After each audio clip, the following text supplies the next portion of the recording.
Hey there, and welcome back to the Deep Dive. Great to be here. Today, we're diving headfirst into a political landscape that feels, well, not just dynamic, but genuinely transformative. Yeah, things move fast. We've pulled together a pretty extensive stack of sources. Yeah. Recent Brookings reports, deep dives into biographies, policy analyses from places like PBS and CNN, Right. and even a close look at California sort of as a proving ground for progressive governance. Our focus is squarely on three pivotal figures who are, let's face it, undeniably shaping America's future. Donald Trump, Alexandria Ocasio-Cortez, and Gavin Newsom. Indeed. And our mission today really is to go beyond the headlines. We want to truly extract the most important nuggets of knowledge about their different approaches. Right, not just the sound bites. Exactly. Yeah. From their core political ideas and what they're actually doing administratively to their, unique ways of talking to people, their rhetorical styles. We want to understand the profound implications of these, well, divergent paths for American society, its institutions, and the very fabric of governance. So it's not just what they're doing. No, it's why it matters and what it might mean for the future. Absolutely. Think of this as your shortcut, maybe, to understanding the complex interplay here. We're going to dissect everything from Trump's assertive use of executive power, Which is significant. to the really ambitious Green New Deal proposals and California's huge progressive experiments. It's a fascinating and frankly crucial deep dive into the battle for America's soul. So let's get ready to unpack this. Let's do it. The Trump approach, America first, and expansive executive power. Okay, let's kick things off by looking at Donald Trump's political philosophy, often called Trumpism, and the tangible actions we've seen from his second administration. Right. The sources we looked at paint a strikingly clear picture. It's a rapid and profound shift, especially, it seems, around immigration. Yeah, it's not gradual. No, this isn't incremental change. It feels like a wholesale reorientation. What's truly striking and, quite insightful from that Brookings report, the one from April 29, 2025, is the sheer speed. And the comprehensiveness, really, with which the second Trump administration moved. Within its first 100 days, it signaled a shift in, nearly every aspect of immigration policy in the anti-immigrant direction. That's the quote. Well, every aspect. That's what the report says. And the explicit aim, as it details, was to drastically cut the number of immigrants. Okay. Regardless of legal status or criminal history, and maybe more significantly, to deliberately increase fear and uncertainty. So not just control, but fear. Right. Among both documented and undocumented communities, it seems like it wasn't just about control. It was about creating a specific kind of climate. One, border enforcement intensified, humanitarian avenues closed. Okay, so let's get specific. Many of us will remember the CBP-1 app. For a lot of asylum seekers, it was a crucial tool. This is the main way in, legally. Right. This government app that let them schedule appointments at ports of entry. It offered a regulated, maybe slow, but a legal path to present their cases. But here's where it gets really interesting. That's right. The second Trump administration basically dismantled that system. So gone. They ended the use of the CBP-1 app, the effect.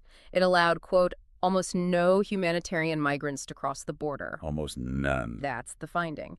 And this wasn't a minor tweak. We're talking about 30,000 people, approximately, who saw their existing appointments just canceled. Oh, wow. After they'd already traveled. Many after arduous journeys, as the source puts it, to even reach the border. Imagine that. A devastating blow to their hopes for legal entry. So what replaced it? Anything? Well, they introduced something called CBP Home. But this app, tellingly, allows, quote, aliens to notify the U.S. government of their intent to depart. To depart, not arrive. Exactly. So that shift dramatically redefines the whole interaction. You go from a system for managed entry based on humanitarian claims to one that's just facilitating departure notifications. It fundamentally reframes people at the border as subjects for removal, not potential asylum seekers. That's a huge philosophical shift right there. It absolutely is. And what about the physical presence? We heard a lot about troops at the border. Oh, yeah. That's a major, highly visible boost, a clear signal of militarization. How major? The southern border presence was bolstered by nearly 7,000 military troops and also deputized members of state National Guards. Okay. And in what seems like an unprecedented move, the Department of Interior transferred about 110,000 acres of borderland to the military. Wow, federal land. Yeah, for a 3-year period. This militarization was clearly designed to deter crossings, project this image of absolute control. Did it work? Like, did encounters go down? Well, here's what's fascinating, and maybe counterintuitive. Despite all this increased enforcement, encounters between agents and migrants between the ports of entry actually fell. Huh. So fewer people trying to cross irregularly. That's what it suggests. It suggests the aggressive deterrence might have actually succeeded in reducing new attempted crossings. But at what cost? Exactly. Even as the methods themselves drew immense controversy and raised huge questions about, humanitarian responsibilities under international law. It forces us to ask, at what cost is that success achieved? Right. And it really redefines border control success, doesn't it? It shifts from managing flows to just near total prevention. Yeah, it does. Which has profound implications legally, maybe, for asylum law and for how the U.S. is seen. For you listening, how does such a rapid, dramatic change in border policy impact not just the crossings, but that long-standing idea of America as a place of refuge? What does it signal globally? It's a big question, too. Unprecedented expansion of enforcement powers and disregard for due process. Okay, but the changes weren't just at the border, right? Yeah. The administration seemed to defy, long-standing practices and maybe even laws in its enforcement approach, reaching deep inside the country. Absolutely. It feels like a fundamental redrawing of what's permissible, of where enforcement can happen. How so? Well, the reach of immigration enforcement expanded dramatically. It started penetrating areas previously seen as, off limits. Like what? For instance, the administration revoked the sensitive locations guidance. That policy used to protect places like schools, hospitals, churches from immigration raids. Right. I remember that. So now places once considered safe havens where people could seek help without fear are potentially fair game for agents. That fundamentally alters trust within communities. Huge impact. And we also saw a really broad array of agencies being repurposed. Personnel reassigned from their main jobs. Reportedly, 25% of DEA agents, DEA, drug enforcement, and 80% of ATF agents, alcohol, tobacco, and firearms, were apparently redeployed for immigration enforcement. Wow. So crime-fighting agencies doing immigration work. That's the report. It's a significant redirection of resources, effectively turning these agencies into immigration enforcement arms, stretching their original missions. Okay, what else? Using data differently. Yeah, that too. Agency data collected for other purposes is being exploited. Like, there's a memorandum of understanding to use IRS data. Tax data. From unauthorized immigrants filing taxes, yes. And in a truly alarming detail, the sources mention about 6,000 immigrants who had valid Social Security numbers. Valid numbers. Yes. Had their status abruptly revoked and were then recorded in the death file maintained by the Social Security Administration. Wait, recorded as dead? That's what the source states. These actions show an unparalleled willingness, it seems, to use any tool available, regardless of original intent or consequence, to track, identify, and remove immigrants. That challenges basic ideas about data privacy, government records. Absolutely. And the integrity of those records. Keep going. This is a lot. It is. Further demonstrating this aggressive posture, the administration controversially invoked the Alien Enemies Act. The World War II era act, used for internment. The very same. Infamously used then. Now invoked to justify deporting alleged gang members to a brutal prison in El Salvador without a court hearing. Without a hearing. Using a war power. Invoking a war power, usually reserved for declared enemies in wartime, for civilian immigration enforcement. It blurs the lines fundamentally between civilian law and military authority. That raises huge alarm bells about executive overreach, due process. Exactly. And as the sources note, this case continues to dominate headlines. What? There were also instances reported of revoking visas and arresting people, apparently because of political speech. Receipt. The sources cite cases like a pro-Palestinian activist Mahmoud Khalil, who was a green card holder, and international scholar Badan Kansuri, a Tufts student Ramesa Öztürk. Actions like these, as the sources explicitly point out, chill free speech. They create an environment where expressing certain political views could have severe personal consequences, undermining, basic First Amendment principles. It feels like a pattern emerging. Well, to further facilitate enforcement and encourage, quote, voluntary exits, the administration started requiring registration for all immigrants aged 14 and older who'd been in the country more than 30 days. All of them.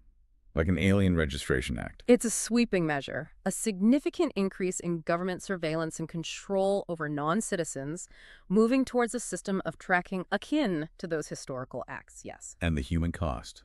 Families. Tragically, yes. There were 3 reported cases of U.S. citizen children, one receiving cancer treatment being removed from the country when their mothers were deported. Oh my God, citizen kids removed. These cases highlight the extreme consequences of this anti-immigrant direction, showing how it can fracture families and directly impact U.S. citizens just because of who their parents are. It raises profound human rights concerns. These are extraordinary actions, really pushing the boundaries of executive power. What does it mean for you listening when these traditional safeguards, due process, are openly challenged or bypassed like this? It seems to fundamentally alter the relationship between the government and everyone living here, potentially setting a precedent for the executive to operate with fewer constraints down the line. That's the core concern articulated in the analysis. 3, creating a climate of fear and eroding democratic norms. So with such an expansive, aggressive enforcement machine running, the immediate question is, what's the effect? What's the atmosphere in the country like? What's the human cost? The Brookings report concludes, pretty unequivocally, that these actions successfully created a climate of fear. Successfully. That's the word they use, not just among undocumented residents, but also among international students, even legal permanent residents, green card holders. So a broad chilling effect. A pervasive fear, yeah. And it also impacted international travel to the U.S. There was a reported 12% decline in arrivals from countries other than Canada and Mexico compared to the same time last year. 12%, that's significant economically too. It suggests a broader chilling effect that goes beyond just those directly targeted by enforcement. It damages America's image as, a welcoming place for tourists, students, skilled workers. Right, but you mentioned earlier, are they actually deporting more people? Well, here's what's particularly noteworthy and maybe shows the complexities of bureaucracy even with this aggressive approach. The administration appears to be failing to meet its enforcement goals in the actual number of deportations. Really? Fewer than before? Total daily removals remain below Biden-era levels, according to the report, and the administration is reportedly disappointed by these figures. Why do you think that is? Logistical hurdles? Resistance? The report doesn't fully speculate, but it suggests practical limitations exist. And transparency is a big issue here, too. The Department of Homeland Security was reportedly giving out implausible numbers on press calls and stalling public data releases on removals since December. Implausible numbers. So, hiding the data. Stalling, obfuscating.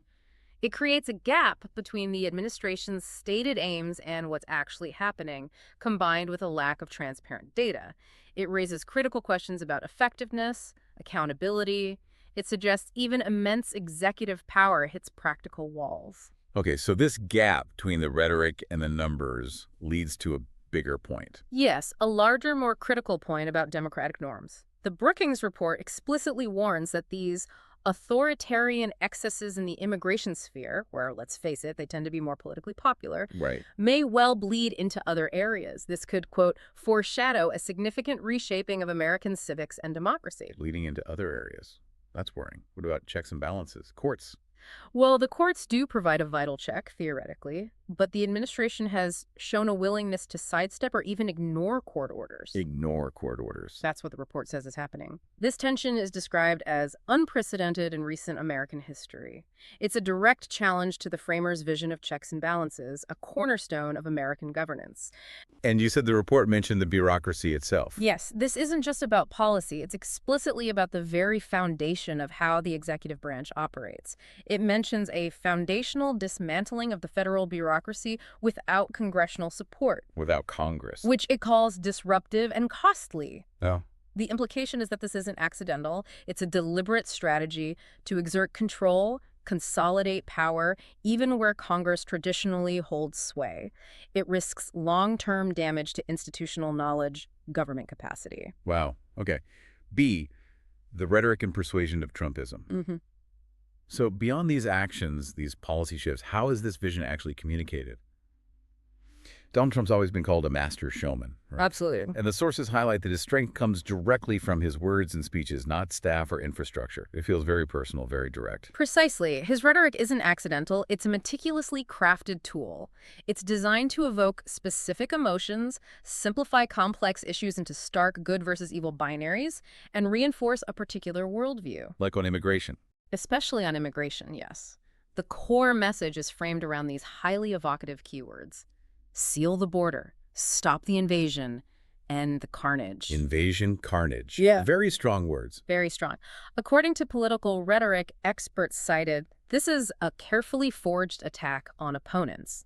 It effectively sidesteps any discussion of a humanitarian crisis, reframing it purely as a national security threat.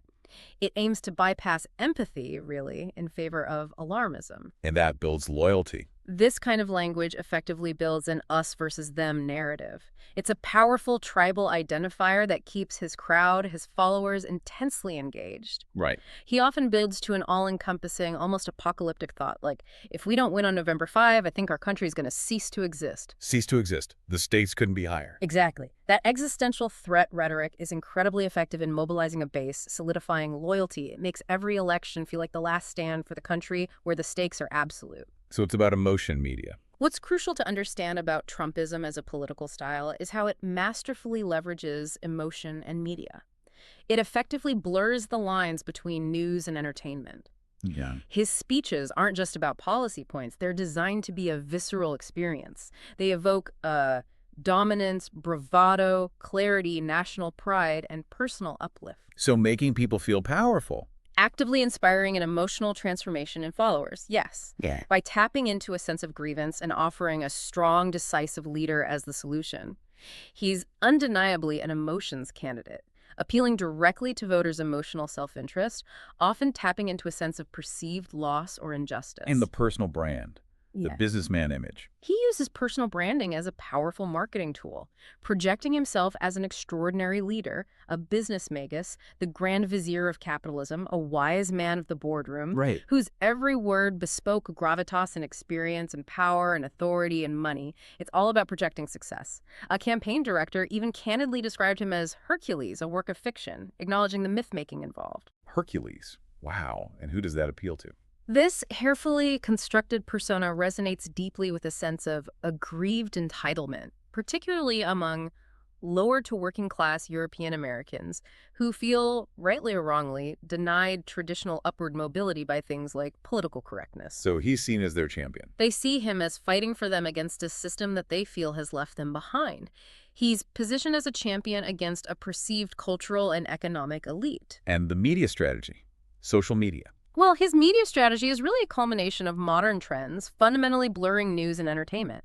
The sources suggest audiences care more about shock and entertainment value than dry, factual information. Entertainment over facts. In that environment, his simple, impulsive, and uncivil tweets are seen by critics as spreading sexism, racism, homophobia, and xenophobia like a social cancer. Strong words again. It creates entrenched positions, deepens that us versus them mentality. It makes rational, fact-based discussion incredibly difficult. Social media in this context becomes about affirmation, not information. Just reinforcing what you already believe. Yeah, the affective pleasure of connectivity, that feeling of being connected, becomes addictive, regardless of accuracy. It's a feedback loop rewarding emotional responses over critical thinking. And this isn't just a U.S. thing. No, it's worth noting this brand of populism isn't confined to the U.S. We see striking global parallels. India's Prime Minister Modi using Make India Great Again, MIGA, and even calling for MAGA plus MIGA, and an Iranian opposition group called Restart, explicitly using Make Iran Great Again. So it taps into something broader. This international echo suggests the tactics, the emotional appeals of Trumpism tap into wider anxieties about national decline, desires for national restoration well beyond American borders. It speaks to a global phenomenon. How do these methods of persuasion influence your own consumption of news, your understanding of political events? It certainly demands a very high degree of media literacy to navigate, doesn't it? To separate the substance from the spectacle. It really does. It requires constant vigilance. The progressive vision, AOC, and Newsom leading the charge. Okay, now let's pivot sharply. Let's go to the other side of the political spectrum and explore the progressive vision. We'll look at figures like Alexandria Ocasio-Cortez and California Governor Gavin Newsom. Right, a very different approach. Their approaches offer such a stark contrast to Trumpism. They advocate for an even more expansive government role, specifically to address systemic inequalities and big societal challenges like climate change. Yeah, these figures aren't just proposing tweaks to existing policy. They are pushing for a fundamental redefinition of government's role in society. Redefinition how? One rooted deeply in the concept of social justice, collective responsibility. Their core belief, it seems, is that systemic inequality isn't just an accident, it's a feature of unchecked capitalism. A feature, not a bug. Exactly. Demanding government not just as a safety net, but as a primary architect of economic justice and environmental stewardship. That's a direct ideological challenge to decades of, market-first thinking. Alexandria Ocasio-Cortez. Bold policies and disruptive engagement. Okay, let's start with Alexandria Ocasio-Cortez, or AOC. She's often described as a highly polarizing figure, no doubt. But simultaneously, she's also one of the nation's most popular politicians. One poll showed her positivity rating at 46%, which was remarkably higher than both Trump and Kamala Harris at the time. Yeah, that's interesting. So let's really unpack her core policy platforms. They are undeniably ambitious. Incredibly ambitious, yes. They reflect the core ideas of modern progressivism, aiming for large-scale systemic change, really reimagining America's economic and environmental future. Like the Green New Deal. The Green New Deal plan, exactly. Yeah. It advocates for the U.S. to transition its electrical grid to 100% renewable energy. 100%. And to end the use of fossil fuels within 10 years. 10 years? That's incredibly ambitious. And it's not just environmental. It's framed as an economic transformation, too. Estimated cost, roughly $2.5 trillion per year. Wow. How would that be paid for? To be financed, quote, in part by higher taxes on the wealthy. Now, she has said she has an open mind about nuclear power, but she's been criticized for not including it more explicitly in the proposals. Right. The insight here is it's a modern variation of FDR's New Deal. It shows this belief in robust government investment and direction to solve huge challenges, almost of a wartime mobilization. And other countries are doing similar things. Yeah, major economies like China, India, the EU are also implementing similar green transition policies. It underscores the international relevance and the global scale of this challenge. Okay, what about healthcare? That's another big one for her. Universal healthcare, yes. She champions transitioning to a single-payer healthcare system. Medicare for all. Yeah, silly, yeah. She unequivocally considers medical care a human right. Her vision is for a single government health insurer to cover every single American. And the argument is it saves money. The argument is it would not only reduce overall costs through administrative efficiency, but also help the U.S. catch up to the rest of the world in providing real healthcare coverage. So challenging the market-based system. It's a direct challenge. Positioning healthcare as a public good, a fundamental right, not a commodity tied to your job or income. It pushes for a radical rethinking of how healthcare is accessed and funded here. And economic justice, what does that involve? For economic justice, she advocates for a major expansion of the social safety net. Like what specifically? Including things like a federal jobs guarantee and free public college tuition. Jobs guarantee, free college. Again, huge proposals. Absolutely. And she explicitly supports increased taxes on corporations and the wealthy to fund these programs. It's a sentiment that resonates powerfully with, interestingly, the 1948 Progressive Party platform. Going way back. Which called for public ownership of these levers of the economic system.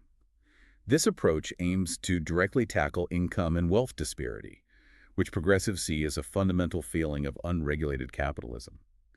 They argue concentrated wealth undermines both economic stability and democratic equality. These are certainly expansive proposals, evoking the scale of the New Deal. But thinking about the other side, for an audience maybe concerned about government spending, inflation, debt, where do the sources suggest the Economic Balancing Act lies with such massive investment? That's the core debate, isn't it? The sources outline the proposals and their justifications, reducing inequality, investing in the future. But the economic counterarguments about cost, efficiency, and potential negative impacts are central to the political battle around them. The progressives argue the cost of inaction is higher, especially on climate, while critics focus on the immediate fiscal burden. Right. And for you listening, how do these ambitious goals compare to your own vision for the future? They definitely represent a significant departure from how things are now. A very different path. Okay, beyond pure policy, AOC also takes strong stances on social justice, the structure of governance itself, often directly challenging existing power dynamics. Yeah, her advocacy extends to fundamental rights and government accountability. She's actively pushing against established norms and power structures. Like in criminal justice. On criminal justice reform, she powerfully questions existing disparities. She asks, quote, "Why don't we treat black and brown people the same way?" as affluent white communities who often bend over backwards to find alternatives to incarceration for their loved ones. Highlighting systemic bias. Yeah, a deep concern for systemic racial bias in the justice system, calling for equitable treatment, dismantling carceral approaches, maybe favoring restorative justice. And immigration, a complete contrast to Trump. On immigration rights, yes. She led over 100 members of Congress urging the Senate to reinstate a pathway to citizenship in legislation like the Build Back Better Act. Which didn't fully pass, right? Right, but the push was there. It sought to create a significant legal pathway for various immigrant groups. She stated, "Democrats promised a pathway to citizenship, and we must deliver one for dreamers, TPS holders, farm workers, essential workers." So an inclusive, rights-based approach. Exactly. A direct counterpoint to restrictive policies emphasizing inclusion, fulfilling a perceived moral obligation. What about the courts? She's had things to say there, too. In terms of judicial reform, yeah. After the contentious Amy Coney Barrett confirmation and rulings like the Texas Heartbeat Bill, she urged for the expansion of the Supreme Court, packing the court, essentially. Yeah. A historically rare and very controversial move. And specific justices. She called for Justice Clarence Thomas to resign over his wife's texts about the 2020 election. And she advocated impeaching Justices Gorsuch and Kavanaugh, alleging they lied under oath about their views on Roe v. Wade. So challenging the judiciary's legitimacy. These actions show a belief that the judiciary itself needs reform, needs greater accountability to democratic principles, seeing it as potentially politicized and needing rebalancing to reflect the will of the people. She's also called out people in her own party, right? She has demonstrated a willingness to challenge ethical lapses, like calling for the resignation of then New York Governor Andrew Cuomo. Right, Cuomo. Citing the sexual misconduct allegations and also his administration's, quote, reported undercounting of COVID-19 nursing home deaths. It reflects a commitment to ethical leadership that, in her framing, transcends party lines, positioning herself as fighting for integrity regardless of political affiliation. Okay, let's talk about her communication style. It's almost as famous as her policies. She's known for effective use of social media, talking directly to supporters. Absolutely. She's famous for using direct, passionate language, personal stories, forging these strong, authentic connections, especially with younger people who are, digital natives. Like the dancing video. Exactly, that unique engagement. Responding to that leaked college dance video meant as an attack by posting a video of herself dancing outside her congressional office, brilliantly disarming and reframing the narrative. And playing video games. Her Twitch streams, playing Among Us with popular streamers and Ilhan Omar, they peaked with over 400,000 viewers. Wow. Raised $200,000 for various causes, and really humanized her to a huge online audience who might never watch C-SPAN. Right. And the symbolic stuff, the Met Gala dress. Her symbolic statements are impactful, strategically deployed. That tax the rich dress at the 2021 Met Gala was a bold, in-your-face statement. Definitely got attention. Her designer said it was intended for the extremely wealthy people in attendance to see the message in person. She defended it by saying she punctured the fourth wall of excess and spectacle, using this super exclusive event to deliver a populist message. She's even fluent in emoji, the sources say. Yeah, fluent in emoji on social media, further connecting with the digital audience, communicating in a relatable, informal way. And she stands her ground, the squad. Known for her unwavering resolve, as a prominent member of the squad. When President Trump attacked, telling 4 American congresswomen of color, "Go back to your own country," I remember that. she responded powerfully, called it hallmark language of white supremacists, and declared, "We don't leave the things that we love, and when we love this country, what that means is that we propose the solutions to fix it." Wow. Powerful response. Demonstrates her ability to confront criticism head-on, frame it within a larger context of American values and reform, and ultimately rally support. What role do authenticity and emotional connection play in how you evaluate political leaders today? Her strategies, especially social media, public appearances, it's a different playbook than traditional politicians use. And it clearly influences younger voters, maybe broader political discourse too. It's a huge factor now, that direct connection. Be Gavin Newsom, governing a progressive state and national aspirations. Okay, now let's turn our attention to California Governor Gavin Newsom. He often leads the nation implementing progressive policies. California is like a huge laboratory for these ideas. Yeah, it really is. As the fifth largest economy in the world, what happens in California provides a real-world, large-scale blueprint, or maybe a cautionary tale, depending on your view for what progressive governance might look like nationally. So what does his record show? Newsom's record in California showcases a comprehensive, ambitious, progressive agenda, often pushing the boundaries of what's considered possible at the state level. Healthcare is a big one there too, right? Universal healthcare expansion, yes. California's uninsured rate has dropped dramatically, from nearly 1 in 4 back in 2009 to less than 1 in 10 today, largely due to expanded access under his watch. And covering everyone. Well, by 2024, California took the groundbreaking step pledged to make all low-income adults eligible for the state's Medicaid program, regardless of their immigration status. Regardless of status. First state to do that. First U.S. state to do so, yes, at an estimated cost of $2.7 billion per year. It really highlights that progressive push. Treat healthcare as a universal right, extending it even to undocumented residents. A policy choice with immense fiscal and ethical implications. What about climate? California's always been a leader there. Continues to be a global leader in climate leadership, demonstrating that economic growth and environmental protection can go hand in hand, or at least that's the argument. How so? Greenhouse gas emissions are down 20% since 2000, while the state's GDP actually increased by 78%. Wow. Emissions down, GDP up. The state ran on 2/3 clean energy in 2023 and achieved 100% clean electricity for part of the day almost every day this year, according to the sources. That's impressive. How are they managing the grid? His administration has overseen a 9,900% plus increase in battery storage capacity, added over 25,000 megawatts of new resources to the grid, and he's actively working on a critical power grid proposal to ensure affordability while transitioning. So focused on making it work practically. Demonstrating a commitment not just to green energy, but also its practical, equitable implementation.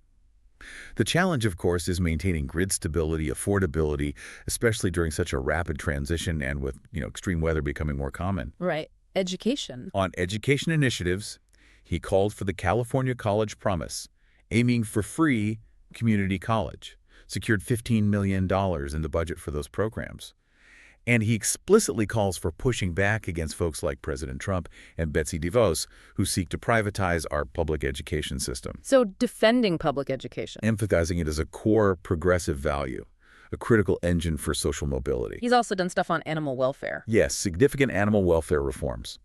Signed landmark legislation, prohibiting commercial and recreational fur trapping, banning the manufacture and sale of new fur products. California was the first state to do that, effective 2023. First state on fur. Banning bobcat hunting, ending the use of most animals in circuses, prohibiting animal testing of pesticides on dogs and cats. These actions reflect a broad progressive concern for animal rights, ethical treatment. And something called Engaged California. What's that? Most innovatively, perhaps, in February 2025, Newsom launched Engaged California. It's described as a first-in-the-nation deliberative democracy program. Deliberative democracy. Designed to allow community members to directly influence and inform policy decisions, starting with the Los Angeles firestorm rebuilding efforts. So giving citizens more direct input. It's pitched as an innovative approach to foster greater collaboration and co-creation between the people of California and their government, moving towards a more direct, participatory form of governance, trying to bridge that gap between citizens and leaders. Considering all these extensive state-level programs, often pioneering national trends, what potential benefits and unique challenges do you see in having a state like California act as such a robust testing ground? It provides a blueprint, sure, but it must face unique pressures, fiscally, politically. Oh, absolutely. The scale is immense. Successes can be models, but failures are magnified. California faces huge challenges: homelessness, housing costs, water, alongside these progressive pushes. So it's a complex picture, definitely not a simple success story, but a place where these ideas are being tried at scale. Okay. And Newsom's also engaged on broader issues. Yeah. And faced some scrutiny. Yes, definitely. On gun control, he proposed a 28th Amendment to the U.S. Constitution. A whole new amendment. Yeah, including raising the firearm purchase age to 21, universal background checks, waiting periods, banning assault weapons. Very ambitious, aiming for national change. But that got pushback. It did. Criticized by law professor Erwin Chemerinsky as a terrible idea, actually. Because of the significant risks of calling a constitutional convention, it could potentially open the door to rewriting the whole Constitution. Highlights the complexities, potential unintended consequences. Right, opening Pandora's box. Exactly. He also highlighted some alarming statistics around youth and violence. Pointed out the disproportionately male rates of dropouts, suicides, binge drinking, opioid overdoses, domestic violence, sexual assault, mass shootings. Focusing on boys and men. Called it an opportunity to look not only at gun safety, but take a cultural moment to consider how we are failing boys. Shifting the conversation beyond just policy to broader societal issues, masculinity, mental health, upbringing, trying to tackle root causes alongside legislation. Any ethics concerns? Politicians always seem to face those. He faced criticism, yes, for signing a bill that carved out an exception to the state's last call alcohol law for one specific venue, the Intuit Dome. And the owner was a donor? Happened to be owned by a major donor, yes. Ethics experts called it a special favor. His office maintained decisions were solely on the merits. But it points to that constant tension between political donations and policy decisions, a perennial challenge. And the pandemic, how is that handled? His administration also faced scrutiny for its pandemic management. Reports of mismanaging $11.4 billion in unemployment benefits sent to ineligible claimants. Billion, with a B. Yeah, and another $19 billion under investigation for fraud. Meanwhile, legitimate claimants experienced agonizing delays getting help. So good intentions, but execution problems. It highlights the immense administrative challenges of rapidly scaling up huge government programs, even with progressive intent, the critical importance of effective implementation.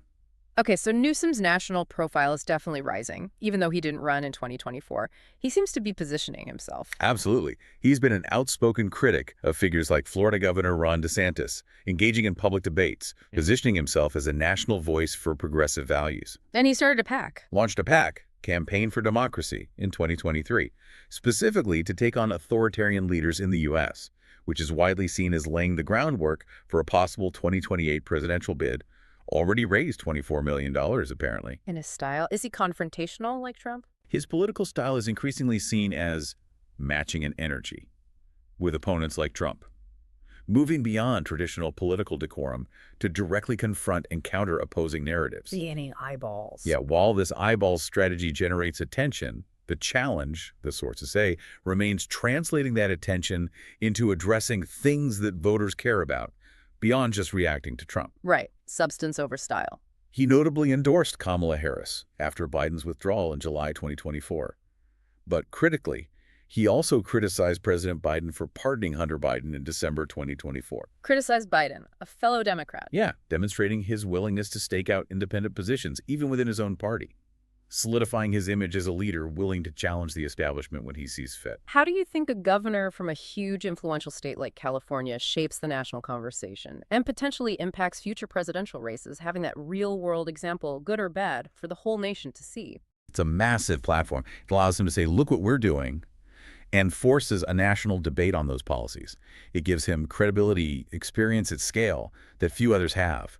But it also means his state problems become national liabilities, too. It cuts both ways. Clash of ideologies and styles, the battle for America's future. Okay, so we've laid out two incredibly distinct political philosophies championed by these figures.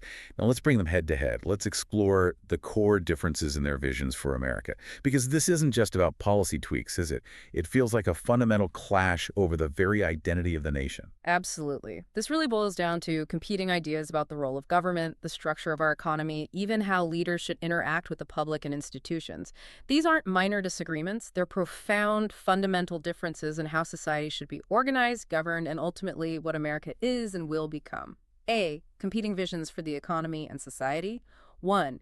Economic policy. Deregulation versus social safety net. Okay, on one hand, you have Trumpism, emphasizing American exceptionalism, deregulation, a smaller, less intrusive government. Right. With that America First focus, including protectionist policies like tariffs, It's a vision focused on individual enterprise, market forces, less government interference, promising prosperity through basically unfettered capitalism. And on the other hand, the progressive vision from AOC and Newsom advocating for a major expansion of the social safety net. We heard about those: universal health care, federal Yeah. jobs guarantee, free public college. Exactly. They call for increased taxes on corporations and the wealthy. And they explicitly see government as the great equalizer of opportunity, echoing that 1948 Progressive Party call for the people to take control of the main levers of the economic system. So government as the solution, not the problem. It's a vision that sees government as a crucial tool for ensuring fairness, broadly distributed prosperity,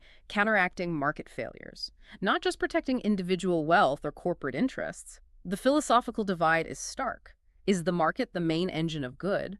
Or does it need robust governmental guidance and correction for fair outcomes? Yeah. These are fundamentally different paths to prosperity, each with strong arguments, strong detractors. Which philosophy do you, listening, believe offers the most effective, maybe the most sustainable, path to a thriving economy that genuinely benefits all Americans in the long run? It's a huge question. Market-driven versus universal. Right. Healthcare really highlights this clash, doesn't it? It reveals these underlying philosophies so clearly. The Trump administration's leanings suggest moving away from expansive government healthcare, Based on the smaller government ideology, yes. while progressives like AOC and Newsom view it as a fundamental human right. Exactly. While the sources don't detail Trump's specific second-term healthcare plans, his smaller, less intrusive government ideology directly contrasts with AOC's single-payer healthcare system proposal and Newsom's actual implementation in California. Where they're covering low-income adults regardless of immigration status. Right, making them eligible for the state's Medicaid program by 2024. It's a profound difference. One side champions market solutions, private insurance, individual responsibility for costs. The other advocates for government as the primary provider, the guarantor of healthcare access for everyone, delinking it from your job or your income. And you mentioned life expectancy. Yeah, we noted that countries with universal healthcare systems tend to have significantly longer life expectancies. That brings an important international perspective to this very American debate. And it's a long debate here. The historical context reminds us too, like the 1993 Clinton healthcare plan. It sought universal coverage, a healthcare security card, never enacted. It highlights the long-standing, deeply contentious, often politically toxic nature of this debate in the U.S. Given the rising costs, the disparities in access, the unique challenges here, how does your perspective align with a market-driven system prioritizing individual choice or a universal government approach emphasizing collective well-being? Where do you fall on that spectrum? Strict enforcement versus pathways to citizenship.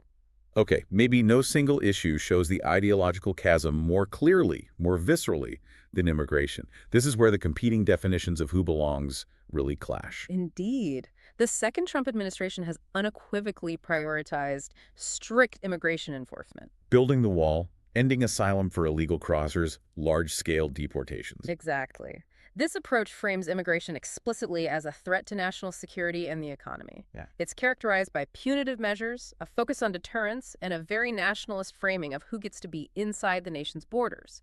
It's about control, exclusion, defending against perceived external threats. And the progressive vision. Directly opposed. AOC and other progressive leaders are pushing for a permanent pathway to citizenship for millions of undocumented individuals, viewing them as potential contributors to society. In Newsom's California. Actively positioning itself as a sanctuary state for trans youth, for example, and uniquely providing healthcare access to undocumented immigrants, integrating them into the state's social safety net. So punitive versus inclusive. It's a fundamental difference between a punitive, exclusionary approach rooted in perceived threats and an inclusive, rights-based one that views immigrants as potential assets, emphasizing integration, humanitarian responsibilities.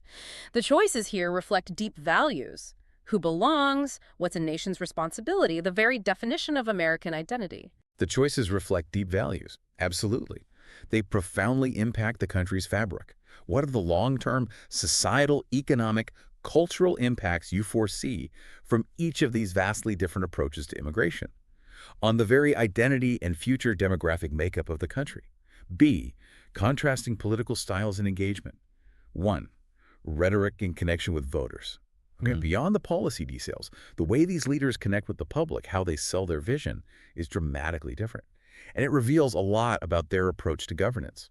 Yeah, the style is substance, too, in many ways. Trump's style is confrontational and unfiltered, often described as bombastic. Right. Focusing on that populist narrative, pitting the people against a corrupt establishment, he is fundamentally an emotions candidate, leveraging strong feelings, grievance, direct, often unvarnished communication to galvanize his base. Bypassing traditional media. Thrives on direct engagement, yeah, often bypassing those filters, creating a highly personal, almost tribal connection. And AOC? AOC, on the other hand, known for her direct, passionate style, effectively using personal stories, leveraging social media to speak directly to her supporters. Her style is about authenticity, building community through shared experiences and values, mobilizing a grassroots movement. And Newsom? He seems more traditional. Newsom is generally more polished, data-driven in his presentations, but he's also shown he's willing to match an energy when countering opponents, demonstrating a more strategic adaptability in his communication, willing to engage in direct political combat when needed. Interesting that the CNN poll saw both Trump and AOC as outsiders. Yeah, saw them both as outsider who talk about the economy, despite their diametrically opposed solutions. It suggests a shared appeal and an anti-establishment sentiment, maybe, even though their paths to change are fundamentally different. What role do authenticity and that emotional connection play in how you evaluate political leaders today? In this incredibly fragmented, mediated landscape, it seems voters increasingly want more than just policy points.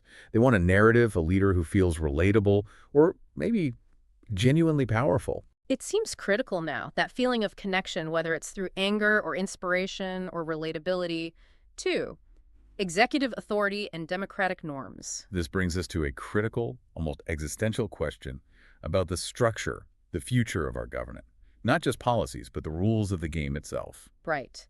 The Brookings Report highlights the Trump administration asserting expansive executive authority and, critically, being willing to sidestep or even ignore court orders. Ignoring courts. Potentially reshaping American civics and democracy. This is described as unprecedented in recent American history. It directly challenges the framers' vision of checks and balances, risking a long-term erosion of those principles by dismantling parts of the bureaucracy without Congress's okay. The implication is a shift towards a more unitary executive, fewer institutional constraints. And the progressive contrast. In contrast, Newsom's launch of Engaged California aims to empower citizens directly in policy design, a move toward greater participatory democracy, strengthening that link between government and the governed. And AOC's call. AOC's calls for Supreme Court expansion, accountability for officials. They reflect a view that democratic institutions need active defense. And at times, reform to better serve the people, prevent undue influence.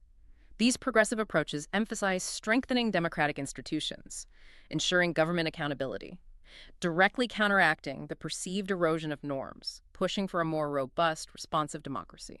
How do you believe leaders should balance decisive action, which voters often seem to want, with a profound respect for established norms, the rule of law, our system of checks and balances? It's a critical question for the future stability, the integrity of our republic. It's the fundamental tension, isn't it? Efficiency versus deliberation. Power versus accountability. There's no easy answer. Outro. Wow, what an illuminating deep dive we've had today. We've really navigated a complex and, at times, pretty intensely contentious landscape. A lot to cover. From the radical shifts in immigration, the assertive executive authority under Trump's second administration, to the ambitious Green New Deal, universal health care proposals championed by AOC, and the comprehensive progressive governance of Gavin Newsom.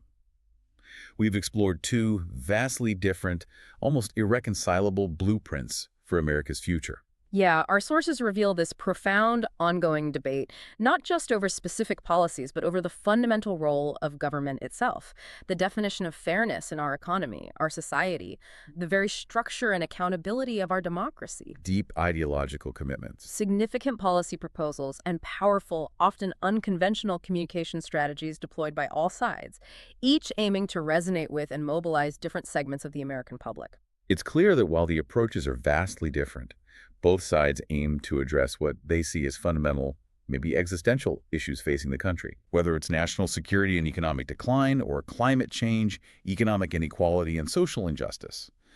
The future of the nation will undoubtedly be shaped by the intense interplay of these forces and the choices made by voters at every level. And the political landscape remains incredibly dynamic. public opinion shifts. The courts are continually weighing in on the legality, the constitutionality of executive actions. These ongoing battles just underscore that the path forward is far from settled. The very definition of America is still being forged. So as you consider these divergent paths, maybe ponder this, ultimately what this deep dive reveals is a battle not just over policy, but over the very narrative of American identity. Is it defined by individual liberty and limited government, or by collective responsibility and expansive social justice?